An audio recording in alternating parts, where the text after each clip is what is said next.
Okay. This is really cool. I set up the camera right here in my bedroom, and it's so much easier to have it all ready to go so I can just sit down and talk. So here's another video. I wanted to talk about something I left off from yesterday about a depression I had about 2 weeks ago when there was a lull in work and I had some time to work from home and do some other things, and basically everything slowed down for a couple days and this heavy weight of something took over me. I just wasn't sure what was going on. I started finding all kinds of reasons, like what's happening, and tried to find good reasons behind it, but I just couldn't land on anything, and all I knew was that it was harder to get out of bed, I couldn't get motivated, there's just a dragging, and overall, if I was checking in with my body, I just couldn't, it was more like a heavy fog around me. And all I knew that it just wasn't pleasant, and if I try to label it depression, I guess that's what you would call it, but I really couldn't call it that. It was more like fog. I don't know.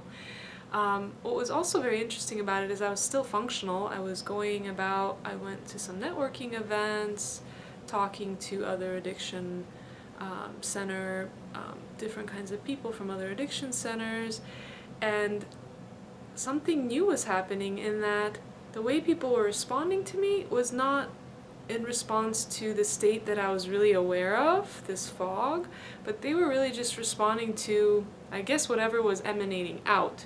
Because as far as I could tell, no one could tell what was going on inside. And usually I feel like I'm just such a transparent book that people can tell that I'm not quite with it.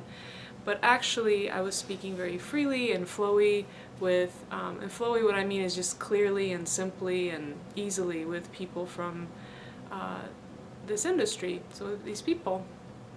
And so it was productive. It was interesting because I was looking back at the week that I was low, or in this lull, and it was a productive week actually overall, other than my judgmental thoughts about it. But eventually the way I came out, because I used some tapping, I used inquiry, I used just sitting with it, of course there was this like underlying, I wish it weren't here, and constantly checking to see if this state was still present. Some of it felt very out of control, like I had no say in the matter. I even blamed Mercury retrograde or the earthing sheet that I put on my bed. I really just was looking for reasons why it was happening and not just sitting with it. But it was just a few days, and eventually what came out and what really kind of lifted everything, perhaps, but it definitely shifted something, was something that I do sometimes, this mantra, I shouldn't say mantra, that I like to do, and I just remembered to pick it up and go with it. And what helped was just asking myself, can I love this? It's amazing how when you ask yourself this question, can I love this? It's not about trying to love it, it's just about being honest. So again, back to transparency and honesty. Can I love this? The answer was no, I can't. I don't like it. I want it to be gone. I want to have this fog lifted so I can be clear and uppity and energized again. And just saying no already kind of eased the pressure off of that, because it's just by being honest about it, not trying to love it, I was already in a state of closer to a state of acceptance of it. And then the next question I asked myself, which actually made me crack up, was, can I love that I don't love this? And the answer to that was yeah, I can. So I wanted to make this video about this simple but I think very profound question. Let's say you're angry right now or irritated, and ask yourself this question, can I love this? Most likely the answer is no. Can I love this situation? No. Can I love that my belly's too full right now? No. Can I love that I don't love it? Yeah, I can. and see if that is still a no.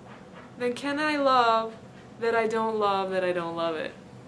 Find your most outer layer of love, self-love. We hear about this all the time. Love yourself. How the heck do you love yourself? I think this is one of the methods. It's very simple. I don't know where I got it from. I think it's just something I started to do. Can I love this too? Anytime life seems to be challenging, asking myself that question kind of eases up things, especially if I answer very honestly. Can I love this too? Can I be okay with this? No! Well, can I be okay with that I'm not okay with this? Yes, I'm okay with that. I'm okay with the fact that I'm not okay with this. And what are you doing right there? You're loving yourself in that not loving of the situation state. And immediately there's this relaxation feeling around it. So I guess this is a tip. Find your outermost layer of what you can love in the most challenging situation. Can I love this too? No. Can I love that I don't love it? If the answer is still no, keep asking the question until the answer is yes, and notice what happens.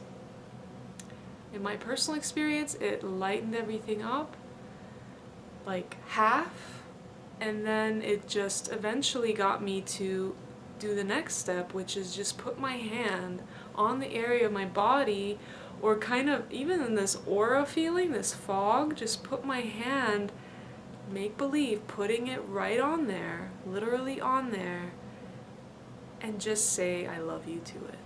I love you. I love you.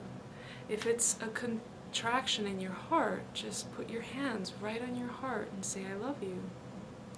Something that I noticed, it can be that simple to love yourself.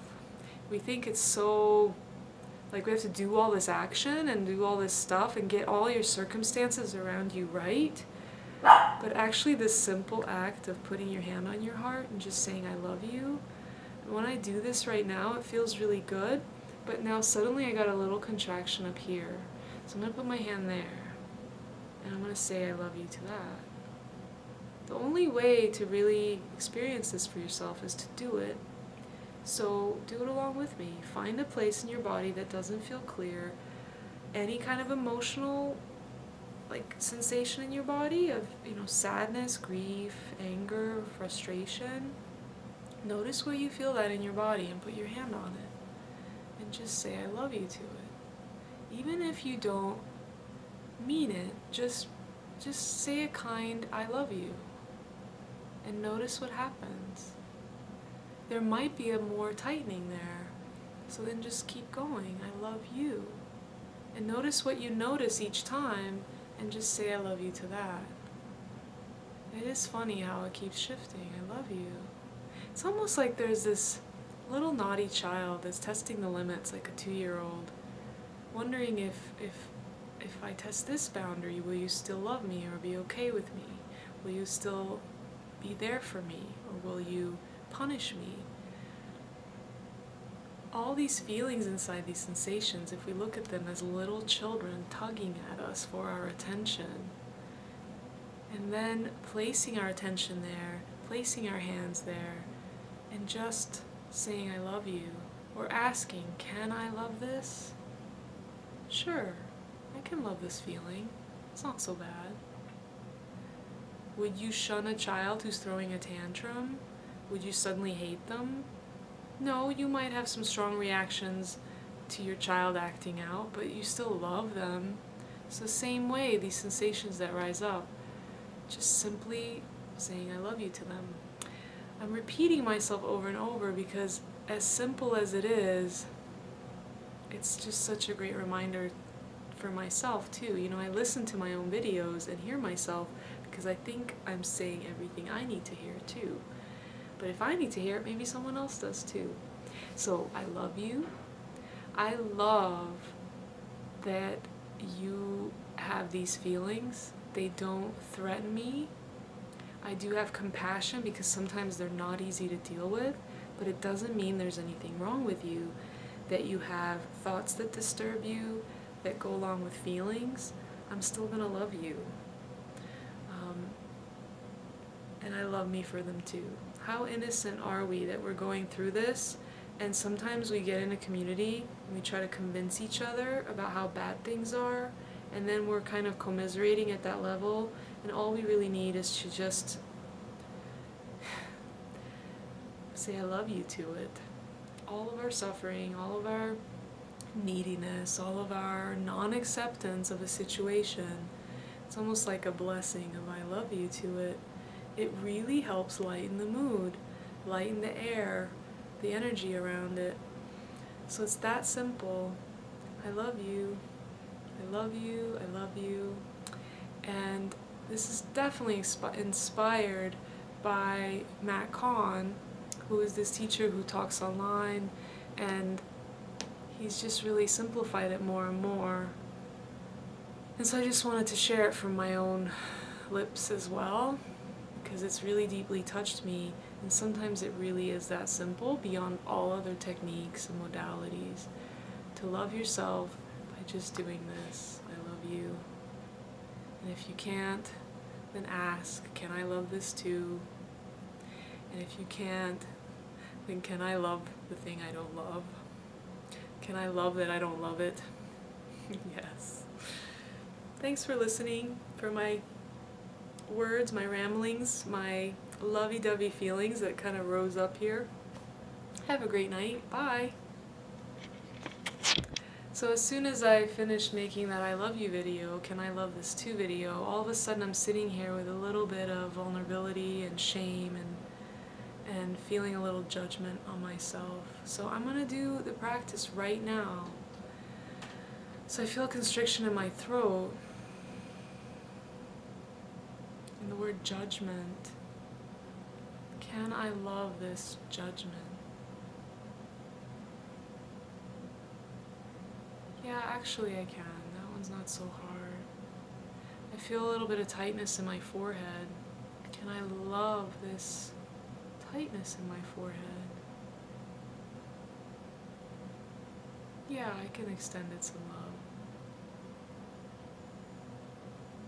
Can I love that I wish that last video would have gone smoother and I would have been more in the flow and not so repetitive? Yes, it just feels all innocent now. It's okay. It actually makes me want to put it up exactly because of that.